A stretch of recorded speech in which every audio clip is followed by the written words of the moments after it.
প্রধানমন্ত্রী শেখ হাসিনার সামনেই কয়েক দফায় তর্কযুদ্ধে লিপ্ত হয়ে বিতর্কে জড়ালেন নারায়ণগঞ্জের আলোচিত দুই আওয়ামী লীগ নেতা সেলিনা হায়াৎ আইভী ও শামীম ওসমান। প্রধানমন্ত্রী সরকারি বাসভবন গণভবনে বৈঠকের সময় একজন আরেকজনের বিরুদ্ধে নানা অভিযোগ করতে থাকেন।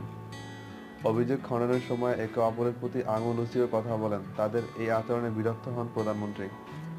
এক পর্যায়ে শামীম ওসমানকে ধমক ও তিরস্কার করেন শেখ হাসিনা।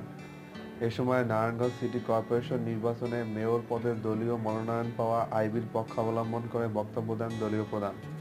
তিনি বলেন, বিএনপি নির্বাচন করছে, তাই নারায়ণগঞ্জ নির্বাচন নিয়ে আর কোনো অভিযোগ শুনতে চায় না।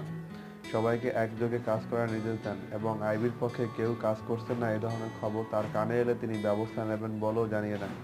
মঙ্গলবার 22 নভেম্বর রাতে গণভবনের বৈঠকে উপস্থিত আওয়ামী লীগের কেন্দ্রীয় ও নারায়ণগঞ্জের একাধিক নেতার সূত্রে এসব তথ্য পাওয়া গেছে। বৈঠকে উপস্থিত দুজন নেতা জানান, বৈঠকের শুরুতে নারায়ণগঞ্জের রাজনীতিতে ওসমান পরিবারের অবদানের কথা তুলে ধরেন শামীম ওসমান। এরপর বিভিন্ন পর্যায়ে তার ও দলের অবদান, নিজের উপর নির্যাতন ও দমন নিপীড়নের কথা উল্লেখ করেন। এক পর্যায়ে আইভীকে মনোনয়ন দেওয়ার বিরোধিতা করে শামীম ওসমান বলেন, আইভী জয় বাংলা স্লোগানকে অপমান করেছেন, আপনাকে গালিগালাজ করেছেন। এ বিষয়ে পত্রিকার কপি দেখানোর চেষ্টা করেন তিনি। ঠিক এ সময় আইভী বলেন, তিনি বলেছেন যে জয় বাংলা আওয়ামী লীগের দলীয় স্লোগান না, এটা সর্বজনীন এবং সব মানুষের।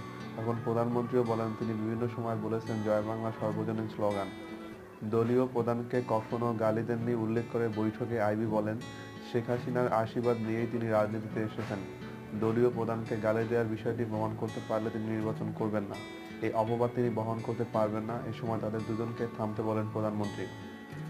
এক পর্যায়ে কাঁদো কাঁদো কণ্ঠে আইভী বলেন, তিনি নেত্রীর বিরুদ্ধে কখনোই কোনো কথা বলেননি। তার বিরুদ্ধে এসব অভিযোগ মিথ্যা ও বানোয়াট।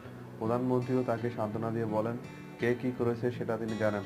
শুধু নেতাদের কথা নয়, তার কাছে থাকা সুনির্দিষ্ট তথ্যের উপর ভিত্তি করে তিনি প্রার্থী নির্বাচন করেছেন।